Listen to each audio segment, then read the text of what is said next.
Good morning. Good morning. I am Whitney Mendoza, managing partner of Liger Partners and your host for The Jungle this morning. And I have with me today Sydney Wong, and she is founder of VenturX. Good morning, Sydney. Hi, how are you doing? Thank you for having me. No, thanks for coming on. So let's kick it off. I would love to learn a little bit more about your company because I feel like we're going to get into pitches and raising money when you cannot be in person. So Yes, absolutely. Yeah, so much has changed for sure. So I founded the company a few years ago when I was so I live currently in Montreal, and a friend of mine from San Francisco said if I was very serious about learning more about tech and startup, I needed to go to Silicon Valley, which is an in-person thing. So I bought a one-way ticket and I actually moved there within about 10 days of him saying that. And it was quite an adventure. I got to meet so many amazing entrepreneurs and investors. And I got to learn how difficult their journey was. And I really wanted to build something that helped that. So we have a tool that helps analyze your business from wherever you are. So it analyzes your financial runway, your conversion rate, and your engagement. And it helps you get funding at the early stage. So that's usually around pre-seed, seed, and Series A stage. Interesting. So I'd love to learn more about that because I feel us entrepreneurs all do crazy things. Mm-hmm. I thought my husband and I were pretty crazy for sitting on the couch in our office. Don't tell our landlord. But I have never just picked up and moved, right? Like I've never just been like, you know what? You're right.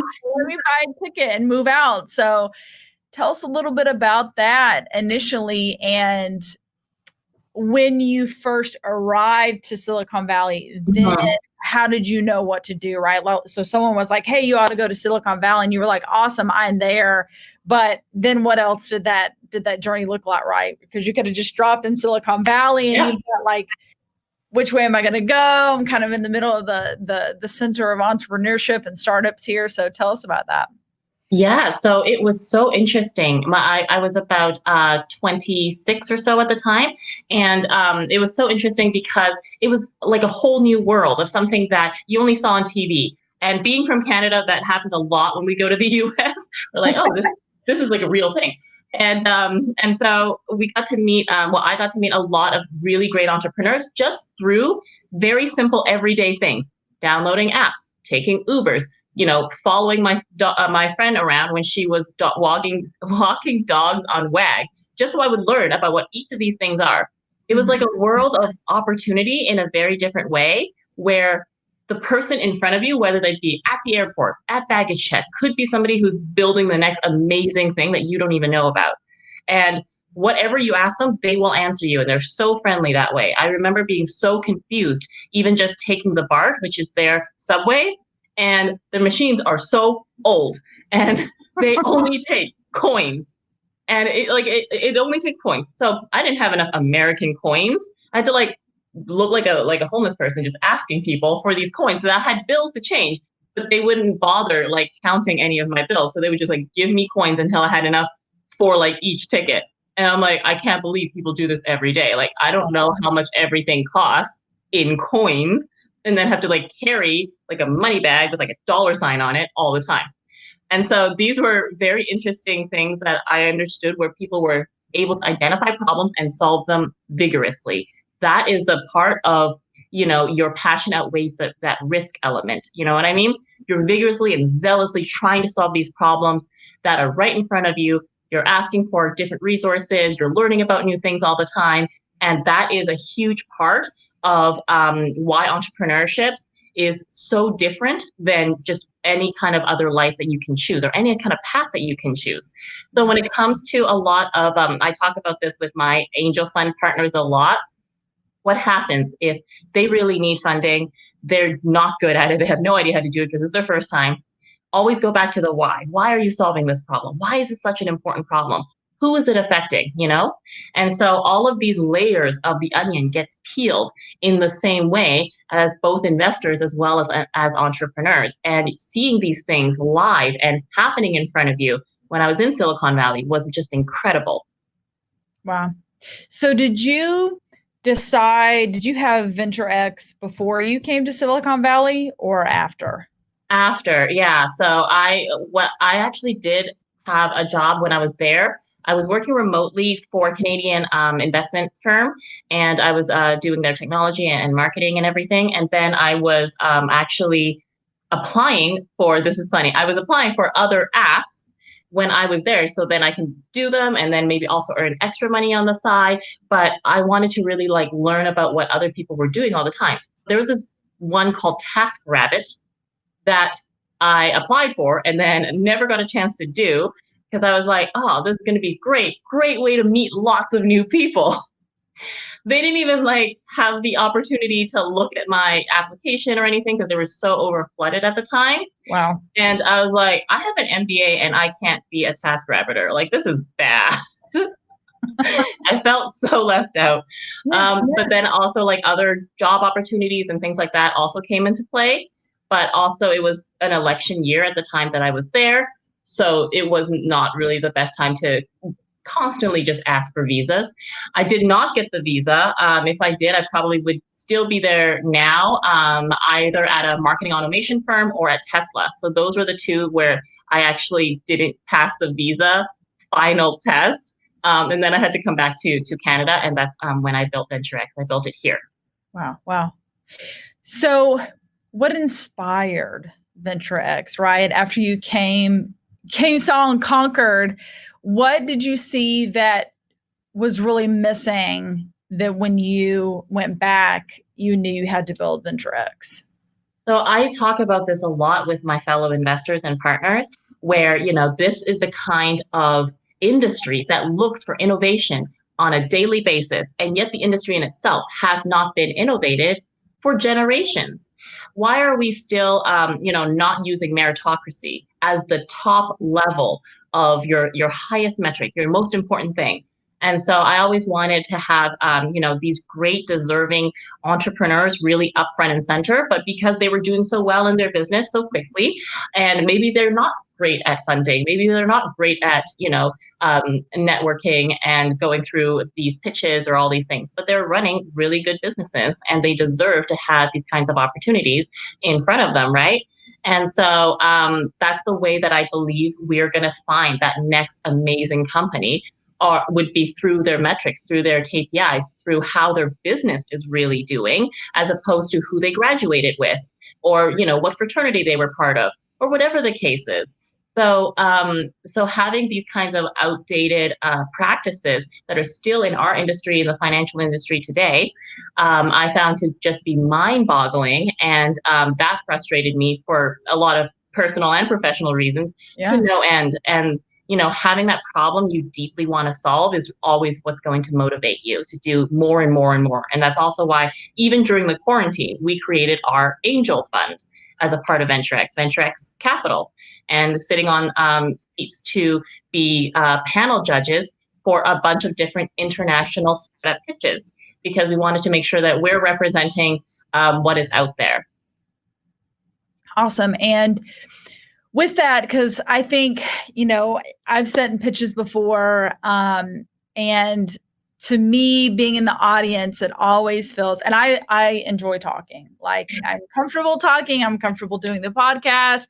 I'm comfortable being on stage, but there's a different level one of energy that you feed off of when you're there in person with the crowd. And there's always that good nervous energy. At least that's what I call it, right? It doesn't really matter how many podcasts I've done or presentations I've given. You always get a little bit nervous right before you step out. Mm-hmm. But all that has changed during COVID. So what are some ways that these startups can stand out when they're giving a virtual pitch that, it might be different, obviously, than when they were on stage?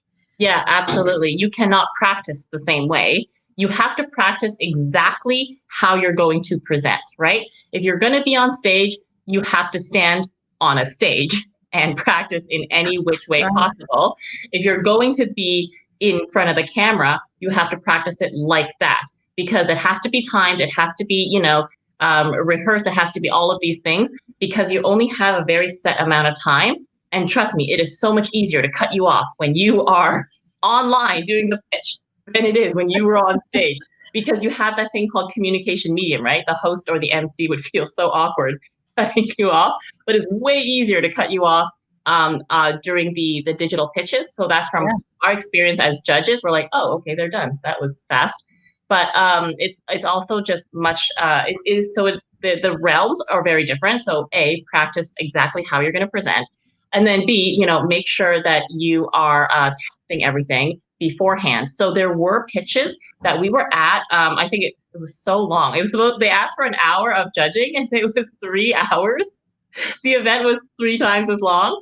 But the last few people I felt so bad for because their technology didn't work. So they couldn't screen share. You couldn't see them on camera. One of them you can see on camera, the other one you couldn't. So they had to just pitch like as though they were talking with no visual aid. So they were at a disadvantage compared to other people. They didn't test out their technology. And that was I don't think that they did very well, but I know that they were doing the best that they could. But there were a lot of different pitches. So you want to make sure that you can stand out in the realm that you are given. So you need to make sure that your technology works well. And if it doesn't, what is your backup? Is your backup right next to you? Because that did happen too. Or is your backup in a different building? Because that may not work as well. So, so all of these things make a big difference on how you are executing, right? But the online ones, what's interesting is that on the plus side, you have more opportunity to be more prepared in a lot of different ways that you can't before. So just like you and I are, at home, can't go anywhere. We have a curfew. I don't know if other people do, but our curfew's at 8 p.m. Oh, wow. And so we have a lot of opportunity to go online, research more, do office hours. Some of my favorite mentors that I look up to, I have not met these people, but I've seen them so much, I feel like I have, are Noah Kagan and Tim Ferriss, and they do these office hours live online. You know why? They also have a lot of time. So doing more research in your industry, going, being more associated with the thought leaders, being connected to them online is much easier now and more available now than it was before. So take the disadvantages and practice them, and also take the advantages and make sure you get the most out of them before you go to these pitch events as well. It will be making you stand out better than all the other flat faces. Yeah. No, I love that. I love, making the most of the advantages and the disadvantages, because when you are a company pitching, we're hiring right now. And so I'm looking at it through very much the same lens, in the sense of, if you're pitching to me, you were telling me, you were selling me on the reasons why I should invest in you over the next company I'm about to hear. And an interview is the same. And it's very interesting because you can either be more prepared or you can allow yourself to be less prepared, in the sense of, if you know you're going to go give a pitch on stage, you're going to dress for that. You have to physically go in person. It's the same with interviewing. You physically are going to go to that office, but now, because we've been online, I've been getting some interviews, they're not joining me on camera, or they might be outside on their phone. And I'm like, you have to treat it the same in a lot of ways. Even though the realm of your pitch is different, and you do have more technology that you're dealing with and things of that nature, but you're still giving a pitch. You still need to know how to turn your camera on and dress right and speak well. That's very true. That's absolutely true. And I think that a lot of people are they're getting more tired of these kind of extra efforts, but keep putting in the extra effort, because that's how you're going to get extra results. Yeah. It's almost harder. Yeah. Because it's less motivating. Yeah, and it is, and I mean, I totally get that, because we're getting tired. We want to get out. We want to be in person. I mean, yeah, it just as excitingly frightening as it can be to get up on stage. I feel like it's harder to communicate and get certain points across digitally. Yeah. During the first quarantine, because I had so much time, I also taught a university course. totally online. It was supposed to be in person. And they gave me the curriculum as though it was supposed to be in person, because part of it was pitching and doing sales and like body language. And I'm like, I don't know how I would possibly do this online. And they're like, we can't change the curriculum though, because it's a university. And I'm like, you just made it online now. Like nobody did this before. And everybody was able to do it in person before, right? So being the first online professor to do this, it was so different because I had to, what did I do? Yeah, so for the body line and the presentation and everything, and I recommend everybody do this if they have to pitch online, by the way, I made them record themselves from head to knees, and they have to send me their best recording of their 2-minute pitch. I love that. Yeah, and you are going to be the best person to give yourself feedback, because you're never going to send the person, you're probably never going to send your teacher or whoever's evaluating you the very first take. You're probably going to send them a few more other takes. You know what I mean? So that's the way that I was able to adjust online when doing that. And when you're doing these kinds of like, hey, send me the video or send me the pitch, you will just take like the whole day off, because it's going to take you the whole day to do this. Yeah. That's great though. There's a another podcast that we work with. There were a new podcast with Kristen Andre here in Atlanta, and she during quarantine had a stylist on, because that stylist was going through like, you're sitting now and you're on video. So number one, if you're dressed up top, but you got your PJs on and you stand up and we can see that, that's an issue. Even to the top that you're wearing, right? Like if it's bunching up because you're sitting, that, you know, so she went through this whole like where we have to even change the way we're dressing because we're sitting most of the time and in front of the camera, and what can you see and what's happening behind you. And again, it's you would think it would be easier, but there's so much more that you have to think about. And I think as an investor, you're paying attention to all that.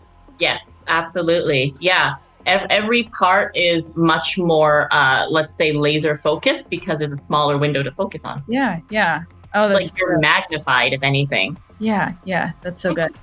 Well, Sydney, if our listeners want to get in contact with you, reach out, if they perhaps have an idea, how do they get in contact with you? Yeah, so the best way is LinkedIn or through the contact form on our website. So on LinkedIn, my name is Sydney Wong. And we also host a webinar every 1 to 2 months. And this is doing a VC 101. So if you're thinking about funding, you're new to the realm, we just go through the whole thing. We also go through the different changes that COVID has affected. So then you're much more prepared for that when you kind of come in. It's always to the best advantages of any investor that we have the most prepared entrepreneurs anyway. So we provide this to the community every month or two. Awesome. Great information. Sydney Wong of VentureX. Thank you so much for joining me this morning. Thank you so much for having me. Awesome. Thank you all for listening. Catch us tomorrow at 8 a.m. for a new show. We'll see you then.